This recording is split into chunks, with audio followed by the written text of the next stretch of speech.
You know, it is very important for any politician to have their ear to the ground, to know what people are saying, to understand what the immediate concerns of the people is, and to get that information in real time, immediately.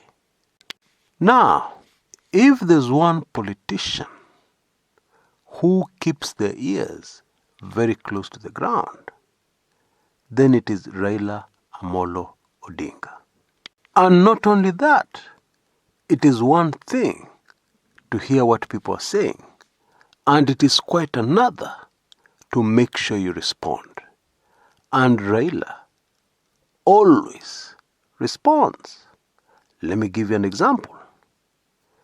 After the contested 2017 presidential elections, followed by the repeat elections, which Raila boycotted, many of his disappointed supporters were very eager for Raila to be sworn in as their president.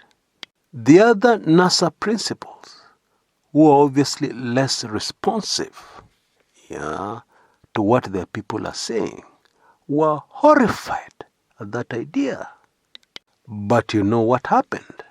Which, in my opinion, was a good thing, for the simple reason that it exposed the other NASA principals for who they really were.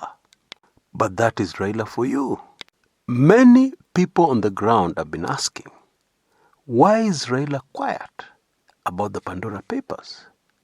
Why doesn't he say something? Well, a few hours ago, he spoke, and he actually said something. I hope you know what I mean. Because many times it is possible for a politician to talk about something and end up saying nothing. That is not the style of Raila. He took it head on. And you can listen in to his remarks at the end of this video. In my opinion, Raila's remarks were the clearest on this issue any politician in the country has offered to us so far. Raila said there was nothing illegal about having an offshore account. However, the real deal, what matters most, is the source of your funds for that offshore account. And Raila was very confident that the president, when he returns into the country, will fully explain the matter, which contradicts what most Kenyans believe. Because most of us believe that matter will not be addressed again by the president.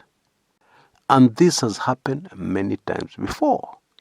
For instance, the president promised to make public the SGR contract to a journalist during a live interview with several journalists.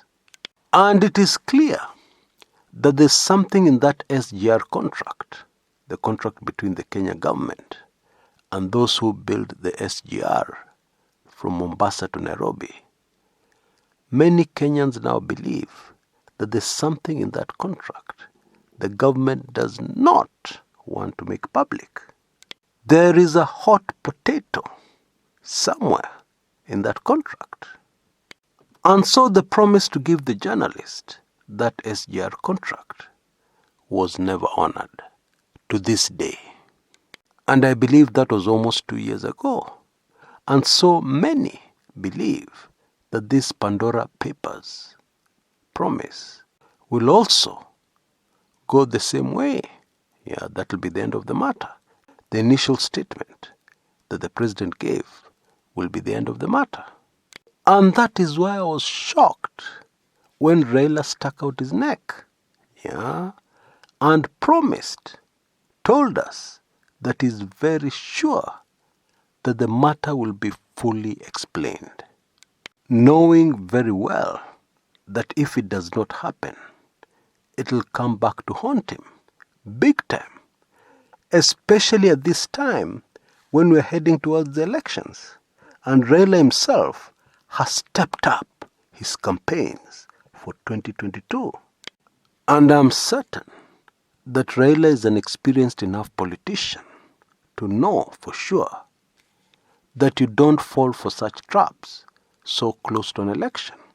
Sticking your neck out, when you know that if things don't go the way you've told people they'll go, it could greatly affect you and your campaigns for the presidency.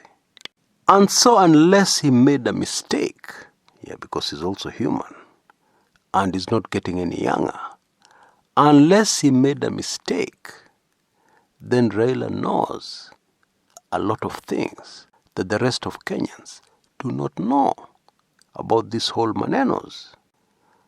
And these remarks by Raila, I've done something else.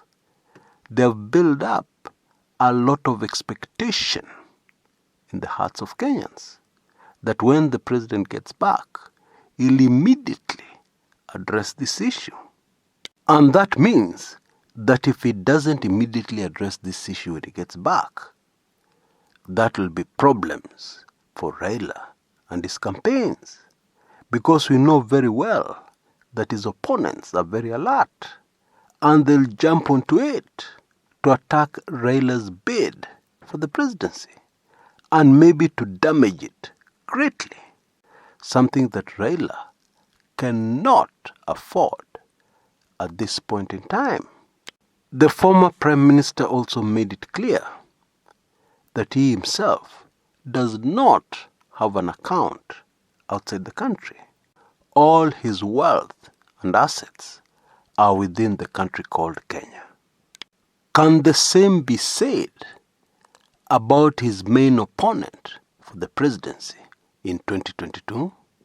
Now, of course, the golden rule in politics is that thou shalt never be found out. And indeed, in sensitive matters like somebody's finances, information that you want to keep secret, especially after the most recent developments, it is easy for you to manage to keep completely secret, and to tell the public lies, and nobody will be able to find out the truth.